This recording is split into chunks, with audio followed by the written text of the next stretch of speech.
حضرت سیدنا ابو بکر صدیق فرماتے ہیں میں حضور کے سامنے بیٹھا، ایک شخص آیا، اس نے آ کر کے کہا یا رسول اللہ صلی اللہ تعالی علیہ وآلہ وسلم، یہ میرے ہاتھ کے اندر خنجر ہے، میں قتل کر کے آیا ہوں۔ قاتل کھڑا ہوا، ایک طرف قرآن مجید کا حکم ہے کہ جس نے ایک آدمی کو قتل کیا پوری انسانیت کو قتل کیا، حضور یہ خنجر ہے، قتل کر کے آیا ہوں۔ میرے مصطفیٰ نے فرمایا کس کو قتل کیا؟ عرض کی حضور سگی بہن کو مارا ہے، سگی بہن تھی، میں نے قتل کر دی۔ میرے نبی پاک صلی اللہ علیہ وسلم نے فرمایا کیوں مارا؟ پیار نہیں تھا؟ کہا محبوبہ بہن سے کس کو پیار نہیں ہوتا، بڑا پیار تھا، پر مارا کیوں؟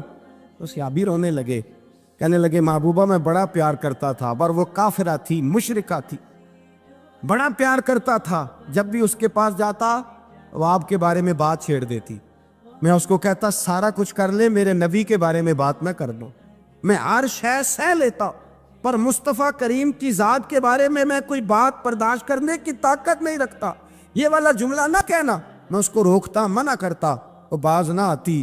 کہتے ہیں آج اس نے اتنی سخت بات کی کہ میں اس کا گلا کاٹ آیا ہوں، قتل کر دیا ہے، حضور میرے لیے حکم کیا ہے؟ تو نبی پاک نے فرمایا جا، تیرے اوپر کوئی سزا نہیں، تو نے جو کیا ہے اچھا ہی کیا ہے، یہ اچھا کر ڈالا ہے جو تو نے کیا ہے۔ ایک صحابی نابینا تھے، آنکھوں سے نظر نہیں آتا تھا، رشتہ کوئی نہیں دیتا تھا، معذور آدمی تھے، نکاح ہوا، شادی ہوئی، 2 بیٹے دیے اللہ، گھر بس گیا، بیوی کپڑے دھو کے دیتی، خدمت کرتی، روٹی پکا کے دیتی، بچے بڑے حسین تھے، اور وہ صحابی خود فرماتے ہیں، نابینا صحابی کہتے ہیں موتیوں کی طرح کے میرے بچے، جو بھی آتا آ کے کہتا تیرے موتیوں کی طرح کے لال ہیں۔ لیکن آپ فرماتے ہیں ایک صبح اعلان ہو گیا، مدینے میں شور ہو گیا، کچھ نابینا صحابی کی بیوی قتل ہو گئی، کسی نے خنجر کے دبایا، مر گئی ہے۔ کہتے ہیں اس کے لواحقین اکٹھے ہوئے، در رسالت مآب پہ آئے، آگے کہنے لگے حضور ہمارا قاتل ڈھونڈ کے دیں، ہماری بیٹی کو کس نے مارا؟ میرے رسول پاک نے مجمع پہ نظر ڈالی، فرمایا بھائی مجھے کہنے کی ضرورت نہ پڑے، اگر قاتل موجود ہے تو خود اٹھ جائے، خود اٹھے۔ وہ نبینا صحابی بیچ میں سے اٹھ کے کھڑے ہو گئے، کہنے لگے سونیا قاتل کوئی باہر نہیں، میں خود قاتل ہوں، میں نے مارا ہے، میں قاتل ہوں، میں نے مارا ہے۔ مصطفیٰ کریم سید عالم صلی اللہ علیہ وسلم نے فرمایا تجھے تو اس کی بڑی ضرورت تھی، بڑی حاجت تھی، تیری بیوی تھی، تیرا گھر سنبھالتی تھی، تیرے بچے تھے۔ صحابی عرض کرنے لگے حضور سارا کچھ ٹھیک تھا، پر وہ آپ کی بے ادب تھی، حضور اس کے آنے سے میرا گھر بس گیا، روٹی پکنے لگی، کپڑے ملنے لگے، اولاد ہونے لگی، میں دنیا پہ آ گیا، لیکن محبوبہ میں نے وہ سکھ کیا کرنے ہیں جو تیری بے ادبی پر تعمیر کیے جائیں۔ یا رسول اللہ مجھے کیا حاجت اس چیز کی، اس میں آپ کا پیار ہی نہ ہو، یا رسول اللہ آپ کی محبت ہی نہ، حضور میں نے قتل کر ڈالا ہے، مجھے بیوی نہیں چاہیے، مجھے وہ والی چاہیے جس کی زبان پر رسول اللہ کے نام کے ترانے ہو، جو حضور کی محفل کرنے والی ہو، نعت پڑھنے والی ہو، جو نبی پاک علیہ السلام کی ازواج کا، اولاد کا، بیٹیوں کا ذکر کرنے والی، مجھے وہ بیوی نہیں چاہیے جو بیوی بے ادبی کرے۔ میرے نبی پاک صلی اللہ علیہ وسلم نے محلے داروں سے پوچھا، فرمایا بات اس کی ٹھیک ہے؟ کہا حضور واقعی بے ادب تھی۔ نبی پاک نے فرمایا اٹھو پھر چلے جاؤ، اس نے انسان نہیں مارا، اس نے گستاخ رسول کو مارا ہے، اس نے ایک گستاخ رسول کو مارا ہے۔ بھائی یاد رکھے نبی پاک کا پیار ایمان کا حصہ ہے، اس میں کوئی کمپرومائز نہیں۔ حضرت ابو عبادہ بن جراح نے میدان کے اندر اپنے باپ کو قتل کیا، باپ کو مارا، حضور سید عالم صلی اللہ علیہ وسلم نے کہا ابو عبادہ تو نے باپ ہی مار دیا ہے؟ کہا حضور باپ نہیں چاہیے، رسول اللہ کا وفادار چاہیے، حضور وفادار چاہیے۔ نبی پاک صلی اللہ تعالی علیہ وآلہ وسلم کی محبت اصل دین ہے، اصل دین۔ صحابہ کرام نے ہر چیز سے بڑھ کر رسول پاک سے پیار کیا، ہر چیز سے بڑھ کر، بھلا دی دنیا ساری انہوں نے، لیکن رسول پاک سید عالم صلی اللہ علیہ وسلم کا پیار انہوں نے اپنے دل سے نہیں بلایا، اپنی اولادیں لا کے حضور کی خدمت میں پیش کر دی، اپنے بچے لا کر پیش کر۔ حضرت عائشہ صدیقہ رضی اللہ تعالیٰ عنہ فرماتی ہیں ساری زندگی ابو بکر صدیق نے ڈانٹا نہیں، میرا باپ رفیق تھا، شفیق تھا، مہربان تھے، کوئی کبھی انہوں نے سخت گھورا بھی نہیں ہماری طرف۔ لیکن کہتے ہیں ایک دن میں حضور کے ساتھ گفتگو کر رہی تھی، بچی تھی، میری آواز ذرا بلند ہوئی، تو کہتے ہیں جناب ابو بکر صدیق رضی اللہ تعالیٰ عنہ باہر سے دوڑے آئے، اندر آئے، حضرت ابو بکر نے تھپڑ اٹھایا، میرے منہ پہ مارنے لگے، حضور آگے بڑھے، بچایا۔ میں نے کہا ابا جی آپ نے تو گھورا بھی کبھی نہیں، یہ کیا ہوا؟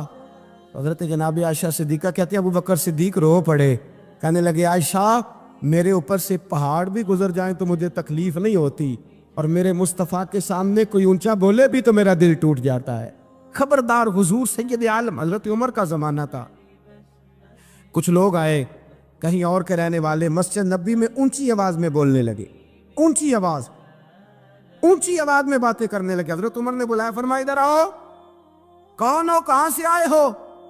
کہنے لگے کوئی شام کا ہے، کوئی کسی ملک کا ہے۔ آپ فرمانے لگے تمہیں پتہ نہیں یہ روضہ رسول ہے؟ تمہیں پتہ نہیں یہ حضور کی مسجد ہے؟ لا ترفعوا اصواتکم فوق صوت النبی، تمہیں خبر نہیں تم کہاں آئے ہو؟ فرمایا اگر تم مدینے کے رہنے والے ہوتے میں تمہیں دروں سے مارتا، تمہیں سزا دیتا۔ تمہیں ادب رسول کا نہیں پتا؟ تمہیں رسول اللہ صلی اللہ علیہ وسلم کے طریقے کا نہیں پتا؟ نبی پاک صلی اللہ علیہ وسلم کے وجود سے خون نکلا۔ حضور نے حضرت عبداللہ بن زبیر سے کہا ٹھکانے لگا دو، جاؤ ٹھکانے لگا دو، ایسی جگہ لگاؤ جہاں کسی کی نظر نہ پڑے۔ خون بہتا ہوا خون حرام ہے، قرآن پاک نے بیان کیا ہے۔ کہا ٹھکانے لگا دو۔ حضرت عبداللہ بن زبیر باہر نکلے اور حضور کا جو خون تھا وہ پی گئے۔ حضور نے کہا تھا پی لینا، کیا کہا تھا؟ ٹھکانے لگا دو، پی گئے۔ واپس آئے تو مصطفیٰ نے فرمایا کہاں ٹھکانے لگایا؟ کہا یا رسول اللہ ایسی جگہ جہاں کسی کی نظر نہیں پڑے گی، ایسی جگہ جہاں کسی کی نظر نہیں پڑے گی۔ حضور نے فرمایا پی گئے ہو؟ کہا حضور پی گیا ہوں۔ فرمایا جاؤ، نبی کا وعدہ ہے تمہارے وجود کو جہنم کی آگ چھوئے گی بھی نہیں۔ ہم وہ والا پیار کرتے ہیں جو حضور نے کہا ہے۔ حضرت ام ایمن نبی پاک کی دائی تھی، حضور کی رضائی والدہ تھی۔ سرکار کی طبیعت مبارک علیل ہوئی تو حضور نے ویسے نبی پاک جب پخانہ کرتے تھے تو حضرت عائشہ صدیقہ فرماتی ہیں حضور کے پخانے سے کستوری سے بھی زیادہ خوشبو آیا کرتی۔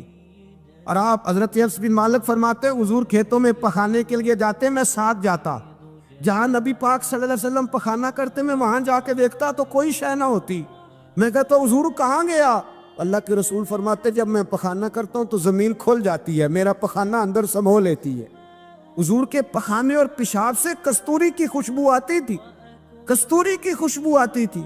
حضرت ام ایمن رضی اللہ تعالی عنہ کہتی ہیں حضور نے پیشاب کیا، طبیعت مبارک قلیل تھی تو لکڑی کے ایک برتن میں حضور نے پیشاب کیا اور کہا اماں جی اس کو بار رکھا ہے، کہیں بار ٹھکانے لگائیں۔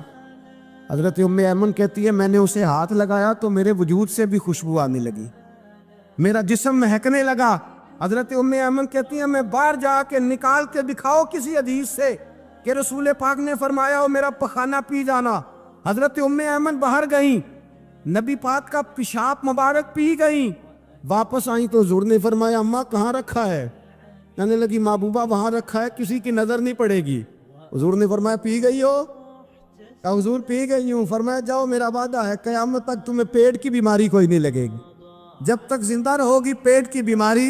حضور نے کہا تھا کہ پی جاؤ نا۔ بھائی یاد رکھے رسول اللہ صلی اللہ علیہ وسلم کے صحابہ جو حضور کی تعظیم کرتے ہیں تو اس کا حکم نہیں دیا نبی پاک، لیکن وہ جانتے جب تعظیم کی باری آئے تو جو بھی کام تعظیم کا ہوگا، جو کام بھی عزت کا ہوگا وہ عزت دی جائے گی۔ ایک صحابی حضور علیہ السلام کی گھوڑے کو کجاوا بالا کرتے تھے، کاٹھی ڈالتے تھے۔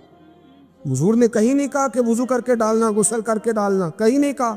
رسول پاک صلی اللہ علیہ وسلم رات کو کہہ دیتے کہ صبح جانا ہے تو گھوڑا تیار کر دینا، اونٹ تیار کر دینا۔ ایک دن اللہ کے محبوب سویرے اٹھے، گھوڑا تیار تھا، حضور بیٹھے تشریف لے گئے۔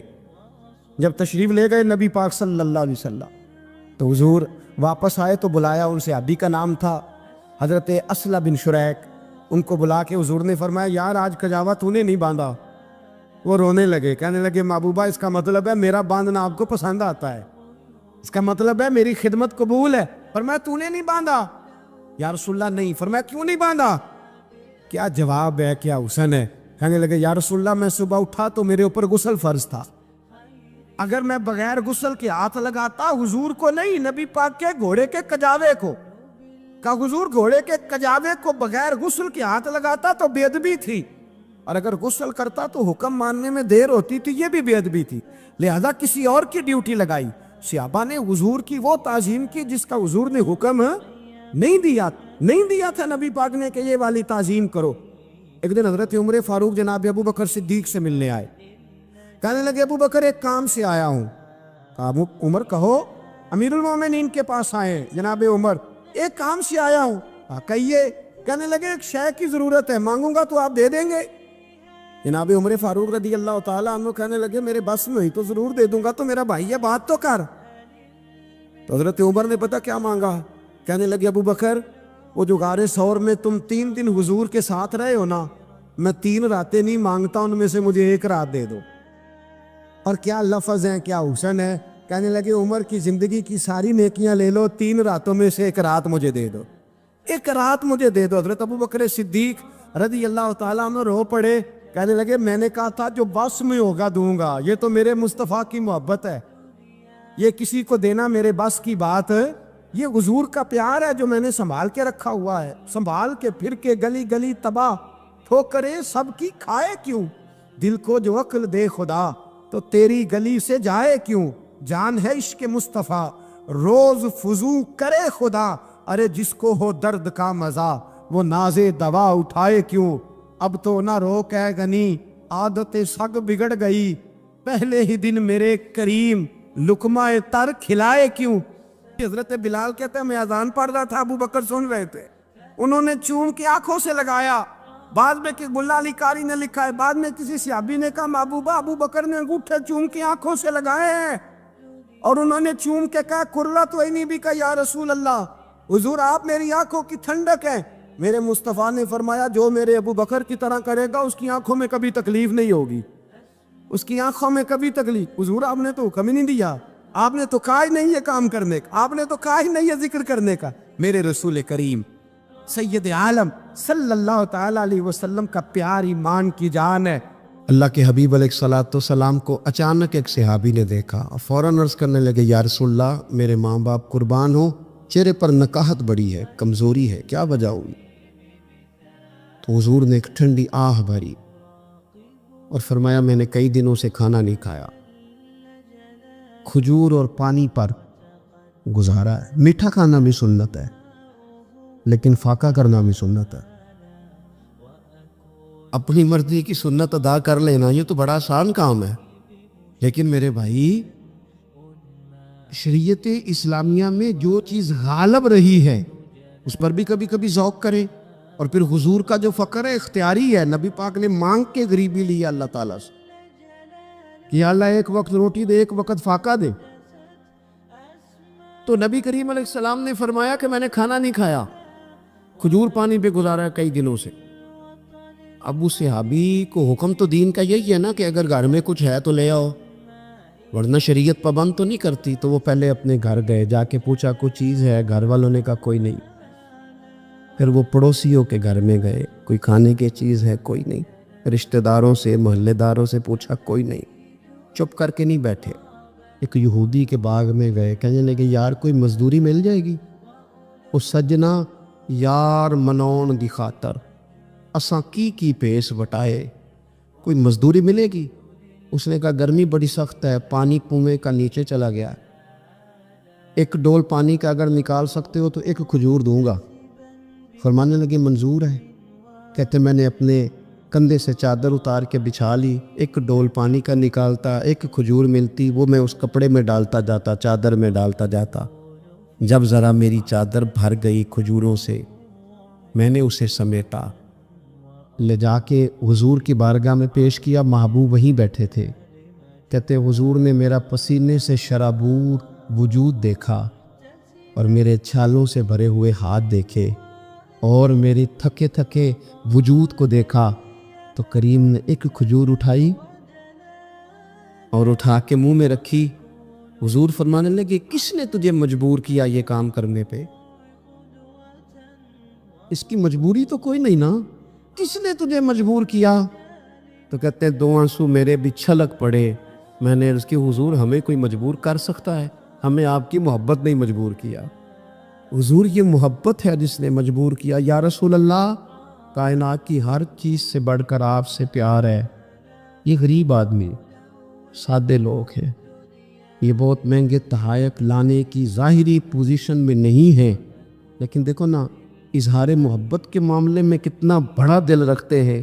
یا رسول اللہ صلی اللہ تعالیٰ علیہ وسلم، آقا محبت نے مجبور کیا، وہاں انعام نہیں ملا، ظاہری طور پر جو انعام ہوتے ہیں وہ نہیں، اس کا نہیں حضور نے اعلان کیا۔ حضور فرمانے لگے سن پھر، اگر تو مجھ سے محبت کرتا ہے تو فقر و فاقے کی تیاری کر، مصیبت کے لیے تیاری کر۔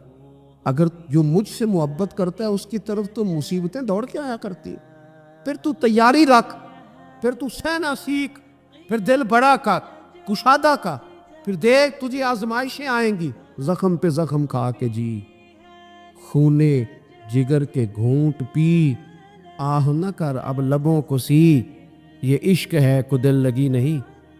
یہ کوئی ایسی تھوڑی ہے کہ تیری دل لگی تھی اور تو دو باتیں کر سن کے تو چلا گیا، یہ عشق ہے کوئی دل لگی نہیں۔ تو حضور کو جس انداز میں صحابہ نے چاہا، جس طرح انہوں نے نبی پاک سے محبت کی، اپنی ساری توجہات کا مرکز ذات رسالت کو بنایا، حضور کی رضا کو ہر معاملے میں مقدم جانا، ہماری ذمہ داریاں ہیں کہ ہم بھی اپنے محبوب کے لیے اپنے جذبات کو کشادہ کریں، اپنے دل میں وہ ساری باتیں پیدا کرے جس کی بنیاد پر ہمارا بھی ایمانی رشتہ نبی کریم سے مضبوط ہو سکے۔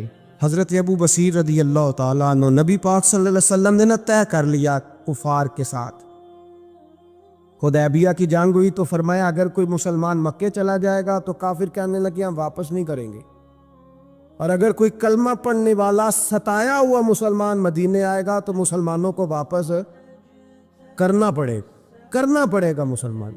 مسلمان اپنا بندہ نہیں رکھ سکتے، اور مسلمانوں کا کچھ شخص غلطی سے بھی مکے چلا گیا تو مکے والے واپس نہیں کریں گے۔ حضرت ابو بصیر رضی اللہ تعالیٰ عنہ صحابی تھے، باپ نے، بھائی نے، محلے والوں نے قید کیا ہوا تھا کلمہ پڑھنے کی وجہ سے، پیروں میں زنجیریں تھیں، بیڑیاں تھیں، کسی طریقے سے جیل توڑ کے دوڑے مدینے پہنچے۔ کہتے ہیں رستے میں کسی آدمی کے ساتھ گھوڑے پہ کچھ دیر بیٹھا، پھر پیدل چلا۔ صحابہ کہتے ہیں اتنا دردناک منظر بڑا کم ہم نے دیکھا، ابو بصیر جس گلی سے گزرتے وہاں خون پھیل جاتا، ان کی ٹانگیں خون سے کٹتی، وہ زنجیریں بندھی ہوئی، در رسول پہ حضور میں بھاگ کے آیا ہوں۔ کہتے ابھی نبی پاک صلی اللہ علیہ وسلم ان کی بات سن ہی رہے تھے کہ پیچھے سے قریش کے 2 سپاہی بھی آ گئے، کہنے لگے یہ بھاگ کے آیا ہے اور آپ کا وعدہ تھا کہ آپ واپس کریں گے۔ چشم زدن میں ذرا سوچنا، چشم زدن میں تھوڑی دیر کے لیے غور کرنا کہ ہمیں ہمارا استاد، ہمارا پیر دھتکار دے کہ جا دوڑ جا، تو کہتے ہیں بسم اللہ جناب یہ جا رہے ہیں۔ ایمان کی پختگی دیکھیں، اس نے تو ہمیں نکال ہی دیا جی، وہ کیسا بندہ ہے، یہاں تو کسی کے یہاں کوئی فاتحہ پڑھنے نہ جائے تو لوگ بگڑ جاتے ہیں۔ کہتے ہیں اس نے سلام نہیں لی، فاتحہ نہیں پڑھی، بس ختم، اس کو احساس ہی نہیں۔ حضرت سیدنا ابو بصیر سامنے کھڑے، سامنے 2 سپاہی آ گئے، ذرا دیکھیے ایمان کی پختگی، ایمان، یقین اور استقامت۔ امام بیہقی نے دلائل کے اندر لکھا ہے، فرماتے ہیں نبی کریم صلی اللہ علیہ وسلم نے ان کے طرف دیکھا تو حضور کی مقدس آنکھیں آنسوؤں سے بھر گئی۔ حضور نے فرمایا ابو بصیر تیری تکلیف مجھے نظر آ رہی ہے، پر میں نے وعدہ کیا ہوا ہے، میں نے وعدہ، بھائی یہاں ڈٹ کے رہنا بڑا مشکل ہے، یہاں قائم رہنا بڑا کٹھن مرحلہ، یہاں آزمائش کے موقع پر دین پاک انہوں نے تو رکھا ہی نہیں، لوگ تانے دیتے ہیں، باتیں کرتے ہیں، رکھا ہی نہیں، تو پھر ان کا بنتا ہے۔ حضور نے فرمایا تجھے جانا پڑے گا۔ صحابہ کہتے ہیں پورے مدینے میں ایسے تھا جیسے سوگ کا سما ہو۔ جب وہ 2 سپاہی حضرت ابو بصیر کو پکڑ کے لے جا رہے تھے تو وہ پلٹ پلٹ کے پیچھے دیکھتے تھے، پلٹ، پیروں میں خون ہے، آنکھیں آنسوؤں سے بھری ہوئی۔ فرماتے ہیں جب وہ پلٹ رہے تھے تو مدینے کی گلیاں بھی رو رہی تھی۔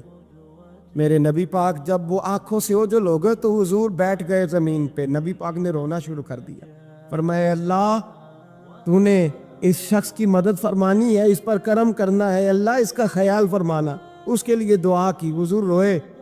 حضرت ابو بصیر باہر نکلے تو وہ جو کافر تھے نا، وہ کہنے لگے تو بڑا بنتا تھا ان کا، انہوں نے تجھے رکھا نہیں، تجھے رکھا بھی نہیں۔ تو حضرت ابو بصیر نے تھپڑ مارا منہ پہ، کہنے لگے میں وہ نہیں جو تھوڑی سی بات سے بدل جاؤ، ایمان، یقین اور استقامت کی دولت ملی ہوئی ہے۔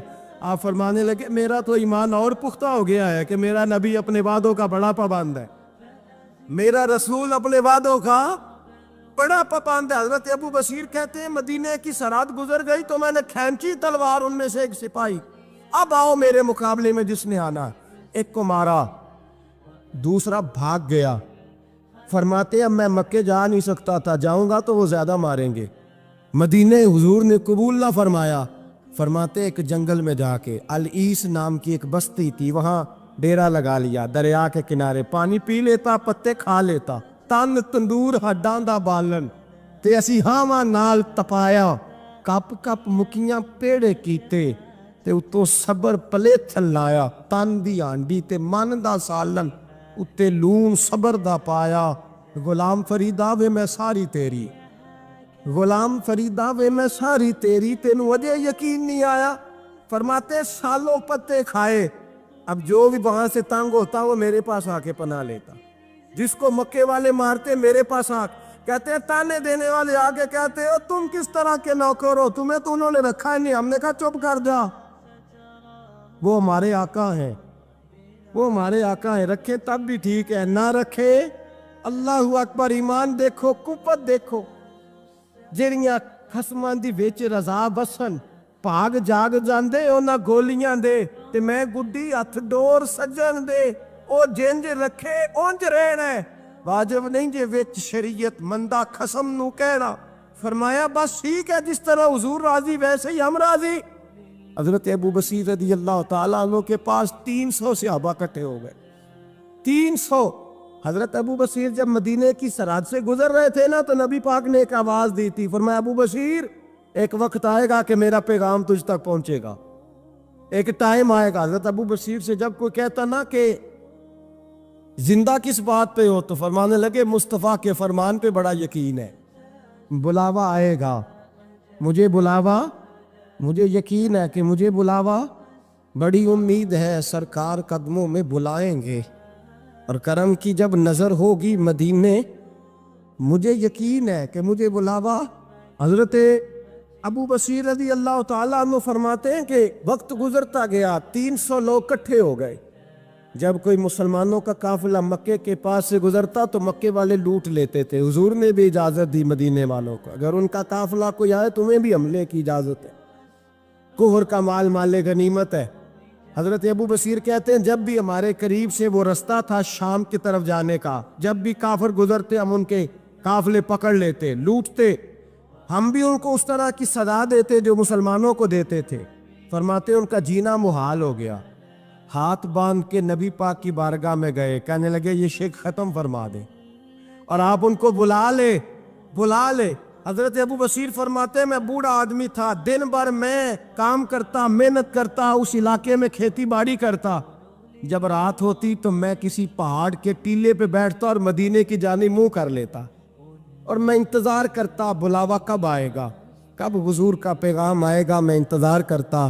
حضرت ابو بصیر رضی اللہ تعالیٰ عنہ بیمار ہو گئے, شدید بیمار, سخت بیمار تھے, تو قریش نے شیخ ختم کی. حضرت ابو ہریرہ کہتے ہیں نبی پاک نے 2 صحابہ کو رکا دیا, فرمایا جاؤ اسے جا کے کہو آ جائے, اسے کہو آ جائے. صحابہ کہتے ہیں ہم پہنچے تو ان کا آخری وقت چل رہا تھا, آخری ہجکیاں تھیں. ایمان اور یقین دیکھو, آخری ہجکیاں.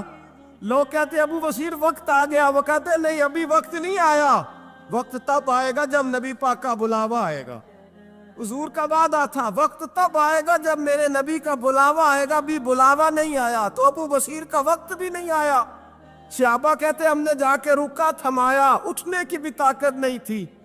جب حضور کا رکا لیا نا تو دونوں یوں مٹھیاں بند کر لی, گویا جھوم جھوم کے نعرے لگانے لگے آؤ دیکھو میرے نبی کے وعدے کتنے سچے ہیں, آؤ دیکھو حضور کے وعدے. چومتے حضور کا نامہ سر پہ رکھتے, سینے سے لگاتے, اور کہتے ہیں پھر بلند آواز سے کلمہ پڑھنے لگے.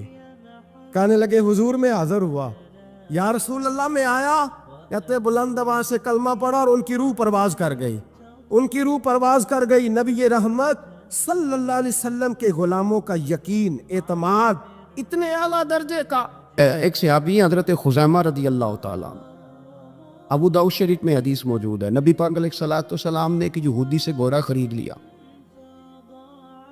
حضور نے فرمایا آ میرے ساتھ, میں تمہیں پیسے دیتا ہوں. اللہ کے محبوب تھوڑا آگے تشریف لے گئے, یہ ذرا تھوڑے فاصلے پہ پیچھے آ رہا تھا. راستے میں لوگوں نے اس کو کہا کہ تو نے تو سستا بیچ دیا ہے, گھوڑا تو مہنگا ہے, قیمت زیادہ لگا دی. یہ مکر گیا. محبوب کریم علیہ السلام نے پیسے تھمائے، پیسے لو، گھوڑا دو، کہنے لگا کون سا گھوڑا، میں نے تو بیچا ہی نہیں۔ اب جب سودا ہوا تھا گھوڑے کا تو حضور تھے یا وہ یہودی تھا، تیسرا شخص ہی کوئی نہیں تھا، کون سا گھوڑا، کیسا گھوڑا؟ اپنا حق چھوڑ دینا یہ بھی بعض اوقات بزدلی ہوتا ہے۔ نبی کریم علیہ السلام نے فرمایا بھائی تو کیسے مکر سکتا ہے جب تیرا میرا سودا طے ہوا ہے؟ جب ایک مخصوص رقم پر تو نے اسے بیچ دیا ہے تو مکر کیسے سکتا ہے؟ تو پیسے لے اور گھوڑا دے۔ اب جب تھوڑی سی بات تکرار میں آئی تو کچھ لوگ وہاں جمع ہو گئے، مسلمان، یہودی اور بھی کئی لوگ۔ وہ یہودی کہنے لگا جی آپ اس طرح کریں، ایک گواہ دے دے، میں زیادہ نہیں مانتا، ایک دے دے، ایک بندہ کہہ دے کہ یہ گھوڑا میں نے بیچا ہے اور آپ نے خریدا ہے تو میں آپ کے حوالے کر دوں گا۔ وہاں بندہ کوئی دوسرا موجود ہی نہیں تھا تو گواہ کسے پیش کیا جائے؟ حضرت خزیمہ رضی اللہ تعالیٰ عنہ نبی کریم کے صحابی ہیں، فوراً بولے، وہ بھی لوگوں کی باتیں سن کے وہاں آئے تھے، فوراً بولے، کہنے لگے یا رسول اللہ میں دیتا ہوں گواہی۔ دوڑ کے آگے آئے، کہنے لگے جی میں گواہی دیتا ہوں کہ آپ نے گھوڑا خریدا ہے، یہودی نے بیچا ہے۔ اب اس نے کہا تھا ایک بندہ کہہ دے تو میں دے دوں گا۔ اس کی شرط پوری ہو گئی، حضور نے پیسے اس کے ہاتھ میں دیے، اس نے گھوڑا محبوب کے دستے مبارک میں لگام تھمائی، حضور تشریف لے گئے، غلام کو دیا، گھوڑا گھر چلا گیا۔ نبی کریم نے حضرت خزیمہ سے کہا خزیمہ ایک بات تو بتا، تو تھا ہی نہیں اور تو نے بن دیکھے گواہی کیسے دے دی؟ تو حضرت خزیمہ رضی اللہ تعالیٰ عنہ کہنے لگے یا رسول اللہ یہ تو زمین کی خبر ہے نا، میں نے تو آسمان کی چیزیں بھی نہیں دیکھی، آپ نے کہا ہے تو میں مان گیا ہوں، تو میں تو آسمانی خبریں مان گیا، میں تو جنت آپ کے کہنے پہ مان گیا، میں تو دوزخ آپ کے کہنے پہ مان گیا، میں تو فرشتے آپ کے کہنے پہ مان گیا، میں تو قیامت کی ساری باتیں آپ کے کہنے پہ مان گیا۔ وہ بتا رہے ہیں، گویا وہ سمجھا رہے ہیں یا رسول اللہ میں نے تو رب بھی نہیں دیکھا، تو آپ کے کہنے پر مان گیا، اور جب اتنی ساری چیزیں آپ کے کہنے پہ مان گیا ہوں تو گھوڑا تو چیز ہی کوئی نہیں۔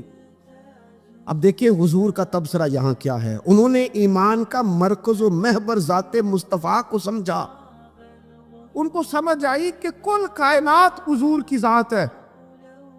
اب حضور سید عالم علیہ السلام نے اس بات کو سن کر اعلان کیا فرمایا؟ حضور فرمانے لگے لوگوں جہاں بھی شرعی گواہی کی ضرورت ہو نہ دو گواہ چاہیے ہوتے ہیں، لیکن جہاں میرا یہ خزیمہ موجود ہو ایک کی گواہی دو کے برابر شمار کی جائے گی۔ اتنا بڑا اعزاز، نظریاتی طور پر اتنی زیادہ پختگی، جب تک اپنے ایمان کا مرکز اور محور ذات مصطفیٰ کو نہیں سمجھا جاتا ہے۔ ایک اور بھی بات عرض کروں، کئی کام ہوتے ہیں، وہ کام تو ہوتے ہیں پر خشک بڑے ہوتے ہیں، کچھ ڈیوٹیاں تو ہوتی ہیں لیکن وہ ڈیوٹیاں تھکا بڑا دیتی ہیں، کچھ سفر تو ہوتے ہیں پر وہ سفر پورے وجود کو توڑ پھوڑ کے رکھ دیتے ہیں، لیکن کچھ کام ایسے ہوتے ہیں جو بندہ بڑے ذوق سے کرتا ہے، کچھ ڈیوٹیاں ایسی ہوتی ہیں کہ بندہ کہتا ہے کبھی 2 گھنٹے اور کرنی پڑ جائے نا، کچھ سفر ایسے ہوتے ہیں کہ جس میں بندے کا دل کرتا ہے یا اللہ یہ سفر کبھی روز ملے نا۔ چلے نہیں سمجھ آتی تو ایک سادی سی کسی شاعر نے بات کی ہے، اس نے کہا ہے کہ دنیا اندیا سفراں تو بندہ تھک بھی تے جاندا ہے نا، پر سفر مدینے دا ہر وار ہی بڑا سونا۔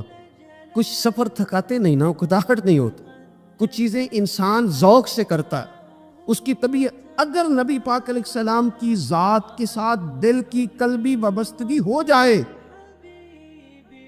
دین کا کام تھکاوٹ پیدا نہیں کرتا، مسجد کی حاضری بوجھ نہیں بنتی، انسان کے لیے کوئی بھی خیر کا کام کرنا مشکل نہیں ہوتا، اس کا وجود ڈھل سا جاتا ہے، اس کی طبیعت اس طرح کی ہو جاتی ہے کہ جیسے سارے نور سے ہو کر آگ۔ شرط یہ ہے کہ کامل محبت ہو۔ آج کل ڈھیروں لوگوں کو دعویٰ ہے حضور کی محبت کا، ڈھیروں لوگوں، اور بالکل ٹھیک ہے، ہونا بھی چاہیے، لیکن اپنے آپ سے پوچھ لینا چاہیے اچھی طرح سے، ہمیں اچھی طرح سے غور کر لینا چاہیے کہ شہرت زیادہ پیاری ہے کہ حضور، یہ ہمیں غور کرنا چاہیے۔ ہمیں غور کر لینا چاہیے کہ دولت زیادہ پیاری ہے کہ نبی پاک علیہ الصلوۃ والسلام کی ساتھ۔ ہمیں غور کرنا چاہیے کہ برادری اور قبیلے کی رسمیں زیادہ پیاری ہیں یا حضور کے دین کی بات زیادہ پیاری۔ ہمیں پہلے غور کا اپنی ترجیحات کا تعین کرنا چاہیے، اور پھر ہمیں اپنے دل سے یہ بھی پوچھنا چاہیے کہ تیرا فلاں دوست سے ملنے کو تو بار بار دل کرتا ہے، اہل خانہ کو، گھر والوں کو ملنے کو تو تیرا بار بار جی چاہتا ہے، کیا تیرے دل میں کبھی بیٹھے بیٹھے تڑپ اٹھتی ہے؟ بیٹھے بیٹھی اور کبھی تیری آنکھیں باہر آتی ہیں کہ رب کوئی موقع بنا دے اور میں جا کے حضور کا شہر مبارک بھی دیکھا ہوں. اچانک دل کرتا ہے نا کسی شخص سے بات کرنے کو، تو کیا بالکل بیٹھے بیٹھے کبھی اچانک نعت سننے کو بھی دل کرتا ہے کہ نہیں؟ کبھی اچانک حضور کی سیرت کی طرف بھی توجہ بیٹھے بیٹھے چلی جاتی ہے کہ نہیں؟ دیکھیں، کوئی بندہ بھی انکار نہیں کرے گا جب کسی سے کہا جائے گا کہ مجھے حضور علیہ السلام سے بڑی محبت ہے، لیکن آپ کو کس سے محبت ہے، آپ کس سے پیار کرتے ہیں، یہ صرف آپ کو ہی پتہ ہوتا ہے. میں کس سے محبت کرتا ہوں، میرے دل میں کس بندے کے لیے کتنی گنجائش ہے، یہ سامنے والا نہیں ماپ سکتا، یہ صرف میں ہی ماپ سکتا ہوں، کیونکہ دل جو میرا ہے. یہ باطنی کیفیات میری ہیں. ہم روز نعرے لگائیں، روز زور شور سے نعرے لگائیں، لوگ سن کے کہیں کہ بڑا پیار کرتا ہے یہ حضور سے، لیکن یہ ہمیں پتہ ہے ہماری قلبی واردات کیا ہے، ہمیں خبر ہے. دیکھیں نا، صحابہ سچے لوگ تھے. حضرت عمر رضی اللہ تعالیٰ عنہ حضور کی بارگاہ میں حاضر ہیں تو عرض کی یا رسول اللہ صلی اللہ تعالیٰ علیہ وسلم، مجھے آپ ہر چیز سے زیادہ پیارے ہیں، لیکن حضور مجھے لگتا ہے مجھے اپنی جان آپ سے زیادہ پیاری ہے. سچ بولنا ہے نا، میرا دعویٰ نہیں کرنا، بات کو کھول کر بیان کر کے واضح کر کے بیان کرنا. یا رسول اللہ صلی اللہ تعالیٰ علیہ وسلم، مجھے محسوس ہوتا ہے مجھے اپنی جان آپ سے زیادہ پیاری ہے. تو حضور نے ان کے دل پر ہاتھ رکھ کے فرمایا عمر ابھی ایمان نہیں مکمل ہوا. تو حضور کے دست پاک کا فیض آیا کہ حضرت عمر اسی وقت بول پڑے، عرض کرنے لگے حضور آپ حکم کریں، میں جان بھی قربان کرنے کو تیار ہوں. اپنے آپ سے بات کریں، اپنے اوپر تھوڑی توجہ دیں. دوسروں کو تبلیغ کرتے، دوسروں کو واعظ کرتے، دوسروں کو نصیحت کرتے، دوسروں کو سمجھاتے تو بڑا وقت گزر گیا. اب تھوڑا سا نا اعلیٰ حضرت رحمۃ اللہ علیہ سے لوگوں نے کہا واعظ کہیں، تو فرمانے لگے ابھی تو میں اپنے نفس کو نہیں واعظ کہہ سکا، اپنے آپ سے میں ابھی گفتگو نہیں کر سکا، تقریر نہیں کر سکا، تو لوگوں کو کیا واعظ کروں. ہم تھوڑا سا نا اپنے اوپر توجہ دیں. حضور کی محبت کا جو ذوق صحابہ کے ہاں ہے، آج بڑے سارے لوگ نہیں ہیں جو بچ بچ کے بات کرتے ہیں، بچ بچ کے. میں تو اپنے زمانے میں دیکھتا ہوں کہ سیاسی لیڈروں کے نعرے لگاتے وقت لوگوں کو کوئی کسی قسم کی آر محسوس نہیں ہوتی. وہ گاڑی جو کبھی کسی غریب کے ہاسپٹل جانے کے کام نہیں آئی، سیاسی لیڈر کا جلسہ ہو تو وہ بھی گاڑی اندر سے نکل آتی ہے، اور اس پر 10 بندے چڑھ جائیں تو ٹوٹنے کا بھی کوئی خطرہ محسوس نہیں ہوتا. لیکن وہ لوگ جو اتنا تگڑا کر کے اپنے لیڈر کا نعرہ لگا رہے تھے، انہیں چاہیے تو نا کہ اس سے کئی 100 گنا بڑھ کے ان کی زبانوں پہ حضور کے تذکرے جاری ہوتے، اور ان کی زبانیں پوری طرح تر ہوتی درود و سلام سے. لیکن آپ دیکھ لیں ہم اپنی اپنی فیلڈ میں، اپنے اپنے معاملات میں کتنے زیادہ مضبوط ہیں اور کتنے زیادہ آگے ہیں، لیکن ذات رسالت معاب کے معاملے میں ہمیں وہ جوش، وہ محبت جس کا ہم اظہار کرتے ہیں، ہمیں اسے کیفیات میں لانا چاہیے. اور کچھ لوگ ایسے بھی ہیں جو اس معاملے میں بھی بڑے سنجیدہ ہو کے رہنا پسند کرتے ہیں. وہ کہتے ہیں نہیں جی نہیں، اب میں جلوس میں جاؤں.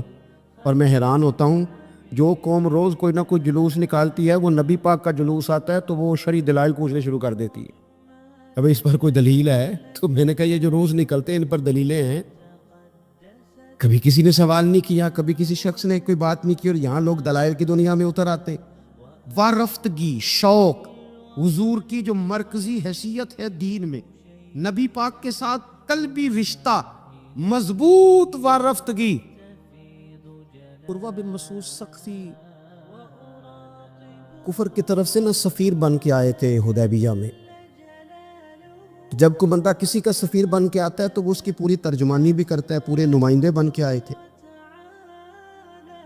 یہاں کچھ وقت انہوں نے حضور کے صحابہ کے ساتھ گزارا اور واپس گئے. تو جا کے کہنے لگے لوگوں میں سفیر آدمی ہوں، میں نے کافی ساری دنیا دیکھی ہے. سفیر جو ہوتے ہیں نا مختلف ممالک میں تعینات، وہ مختلف تہذیبوں کو دیکھتے ہیں، مختلف حکومتوں کو دیکھتے ہیں، مختلف نظریات کا مطالعہ کرتے ہیں.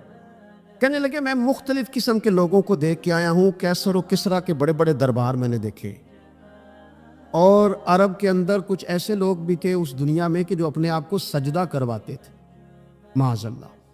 کہا میں نے بڑے بڑے دربار دیکھے ہیں، لیکن میں عجیب رنگ دیکھ کے آیا ہوں رسول پاک کے غلاموں کا حضور کے ساتھ. یعنی حضور سجدہ کرنے سے منع کرتے ہیں، لباس سادہ پہنتے ہیں، کوئی بڑا تخت نہیں لگاتے، کوئی بڑا نبی پاک محل نہیں بناتے. حضور زمین پر تشریف فرما ہیں، وہیں وضو کرتے. اور کسی کو حضور رغبت بھی نہیں دیتے یہ کام کرنے کی، لیکن باوجود اس کے جو وہاں کیفیت عروہ بن مسعود نے دیکھی وہ صحیح بخاری میں موجود ہے۔ کہنے لگے میں عجیب نظارہ دیکھ کے آیا ہوں کہ حضور بلغم شریف اپنے ناک سے نکالتے ہیں۔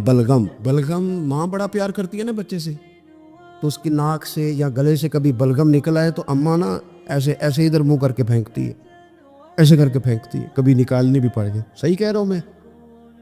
لیکن یہ دیکھیں، اور یہ ان لوگوں کی بات ہے جو عام لوگ نہیں، یہ عروہ جمیع صحابہ کی بات کر رہے ہیں، اور یہ بندے کون ہیں؟ حضرت ابو بکر صدیق جیسے سمجھدار لوگ، حضرت عمر جیسے لاکھوں مربع میل کی حکومتیں چلانے والے لوگ، حضرت عثمان غنی کی طرح کے لوگ جو جس کاروبار میں بھی ہاتھ ڈالتے ہیں 4 چاند لگا دیتے، حضرت مولا علی شیر خدا جیسے علم و حکمت اور دانائی والے لوگ، یہ کیا کرتے ہیں؟ عروہ کہنے لگے کہ نبی پاک کے ناک مبارک سے بلغم نکلتی ہے تو اپنے چہروں پہ مال لیتے ہیں یار، اور یہ صحیح بخاری میں موجود ہے، وہ اپنے جسموں پہ ملتے ہیں۔ اور کہنے لگے جب وہ وضو کرتے ہیں نا حضور، تو وہ جو وضو کا بچا ہوا پانی ہے اس کے لیے ان کے جذبات اس طرح کے ہیں کہ لگتا ہے وہ لڑ پڑیں گے آپس میں، وہ لڑیں گے کہ یہ قطرہ مجھے چاہیے، یہ حضور کے مقدس جسم سے لگا ہوا ہے۔ اور میرے امام کو تو پھر بات کہنی آتی ہے نا، اعلیٰ حضرت فرماتے ہیں جو حضور کے قدموں سے لگ کے دھومن بن جائے نا وہ تو آب حیات ہوتا ہے، وہ پی لینے والے تو مرتے ہی نہیں، وہ لوگ تو باطنی طور پر ہمیشہ زندہ رہتے ہیں۔ کہتے ہیں جس کے قدموں کا دھوون ہے آب حیات ہے وہ جانے مسیحا ہمارا نبی، اور جس کی 2 بوند ہیں کوثر و سلسبیل ہے وہ رحمت کا دریا ہمارا نبی۔ عروہ کہنے لگا وہ تو لڑ پڑیں گے۔ اور تیسرا عروہ کہنے لگا میں نے عجیب منظر وہاں دیکھا ہے کہ حضور کوئی حکم کرتے ہیں تو ہر بندہ پہل کرتا ہے، جلدی کرتا ہے حکم ماننے، تیزی دکھاتا ہے۔ اور تیسرا میں نے یہ دیکھا ہے جب حضور گفتگو کرتے ہیں تو ان پر اس طرح کا رعب طاری ہوتا ہے کہ وہ تو نظر بھر کے حضور کا چہرہ بھی نہیں دیکھتے۔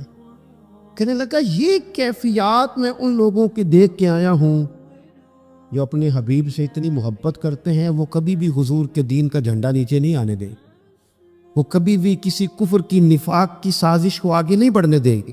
تو کافر تو کل بھی اس بات کا اظہار کر رہا تھا کہ ہمیں جو ڈر لگتا ہے مسلمانوں سے وہ اس بات سے لگتا ہے یہ اپنے نبی کے ساتھ بڑے جڑے ہوئے، ان کا رشتہ حضور کے ساتھ بڑا مضبوط ہے، اور امت سوال جواب کر رہی ہے، امت ترازو لے کے بیٹھی ہے کہ اتنا علم تھا معاذ اللہ اور اتنا نہیں تھا، یہ کر سکتے تھے اور یہ نہیں کر سکتے، ان کو یہ کہنا چاہیے اور یہ نہیں کہنا چاہیے۔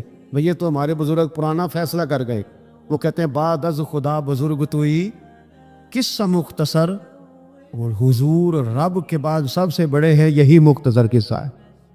یمامہ قبیلے کے ایک سردار تھے، ثمامہ بن اسال نام تھا، بڑے سخت دشمن تھے معاذ اللہ مسلمانوں کے۔ کچھ لوگ بڑا سخت بیر بھی پال لیتے دل میں، نام بھی معاذ اللہ سننا پسند نہیں کرتے۔ مسلمان اگر کبھی اس رستے سے گزرتے تو یہ تنگ کرتے مسلمانوں کو، غلہ زیادہ یہی برآمد کرتے تھے، لوگوں کے ہاں غلہ زیادہ لین دین انہی کا تھا۔ سردار آدمی تھے، ایک دن گزر رہے تھے مدینے کے پاس سے، عمرے کی غرض سے جا رہے تھے تو صحابہ نے گرفتار کر لیا، اسلام کے بڑے دشمن، لا کے مسجد نبوی کے ساتھ باندھا، ستون کے ساتھ۔ حضور گزرے، کوئی بات نہیں کی حضور۔ ایک بات اور بھی عرض کرنی ہے، یہ جوان بالخصوص میری بات پہ توجہ کریں، اینٹ کا جواب پتھر سے دینے سے بندہ کئی دفعہ ناکام ہو جاتا ہے، چپ کر جانے سے کئی دفعہ فائدہ ہوتا ہے۔ نہیں سمجھ آئیے آپ کو بات؟ ایک بندہ آپ کے ساتھ بحث کرے آپ چپ کر دیں، وہ پھر بحث کرے آپ چپ کر دیں، وہ تیسری سخت بات کرے آپ چپ کر دیں، وہ پتہ آخر میں کیا کہے گا میں پاگل ہوں، تو جواب ہی نہیں دیتا ہے۔ آپ جواب دے کے کسی کو پاگل نہیں کر سکتے، چپ رہ کے پاگل کر سکتے ہیں، چپ رہ کے۔ تو وہ آپ سے کہے چپ کیوں ہو، تو اسے کو ہمیں درویش نے کہا تھا جتن جتن ہر کوئی کھیڑے، اوے تو ہارن کھیڑ فقیرہ، اوے جتن دا مل کوڈی پیندا ہی ہارن دا مل ہیرا۔ تو چپ کر دے، چپ سے نا سامنے والا کہے گا میں پاگل ہوں۔ آپ کی چپ بہت بڑا طوفان ہے، چپ سے لوگ ڈرتے ہیں، باتوں سے کب ڈرتے ہیں، پر ہم چپ کرتے ہی نہیں، ہم تو کہتے ہیں تو ٹھہر جا پہلے میری سن، ذرا چپ کریں گے تو فائدہ ہوگا۔ حضور نہ قریب سے گزرے، بولے نہیں۔ تو یہ سردار آدمی تھے، مالدار تھے، نبی کریم قریب سے گزرے تو کہنے لگے اے محمد صلی اللہ علیہ وسلم 3 باتیں آپ کے سامنے رکھتا ہوں، حضور سے کہہ رہے قیدی ہے، مسجد نبی کے ستون سے بندے، کہنے لگے اگر تو آپ مجھے پیسے لے کے چھوڑنا چاہیں فدیہ تو میں غریب آدمی نہیں، اتنے آپ کہیں گے میں دے دوں گا، اگر آپ مجھے قتل کریں گے تو معمولی آدمی قتل نہیں کرے، یہ بات یہاں رکے گی نہیں، میں سردار ہوں، لوگ میرے پیچھے بڑے ہیں، اور تیسرا اگر آپ مجھ پر احسان کریں گے نا تو میں احسان فراموش نہیں، ہاں پھر آپ کسی خاندانی آدمی اصلاں نال جے نیکی کریے تو نسلاں تاک نہیں پھول دے، پھر آپ کسی خاندانی آدمی پر احسان کریں۔ حضور گزر گئے، کچھ نہیں کہا، بندے رہے۔ دوسرے دن پھر حضور قریب سے گزرے، پھر انہوں نے کہا اے محمد صلی اللہ علیہ وسلم اگر قتل کرو گے تو میں کوئی معمولی بندہ نہیں، میرے پیچھے بڑی دنیا ہے، اگر آپ فدیہ لے کے چھوڑنا چاہیں گے تو میں غریب آدمی نہیں، کتنے آپ کہیں گے میں دوں گا، اور اگر آپ احسان کریں گے تو احسان مند رہوں گا۔ حضور پھر گزر گئے۔ تیسرے دن پھر حضور گزرے تو 3 باتیں پھر انہوں نے کی۔ صحابہ کہتے ہیں ہمارا دل تھا ذرا سختی کریں اس پر، اس نے بڑا ستایا ہے، یہ بڑا تنگ کرتے تھے، بڑے مخالف تھے، اور حدیث کا آخری جملہ جو ہے اس میں وہ خود بتاتے ہیں کہ میں بڑا مخالف تھا۔ صحابہ اکرام علیہم رضوان شارحین نے لکھا ہے کہ ان کا دل تھا کہ ذرا ان پر سختی ہو، لیکن تیسرے دن نہ حضور نے نماز پڑھائی، اور وہ نماز پڑھا کے فرمایا کھول دو اسے، جانے دو۔ قتل والی بات بھی موجود تھی، فدیے والی بھی موجود تھی، حضور نے کون سی قبول کی؟ احسان کرنے والی۔ اللہ کرے ہم بھی احسان والی بات ہی قبول کیا کریں۔ فرمایا جانے دو، اور یار کبھی تو جانے دو نا، ہر جگہ ہی لڑ پڑنا، ہر جگہ ہی لہدہ سخت کر لینا، کہیں تو جانے دے۔ کہا جانے دو،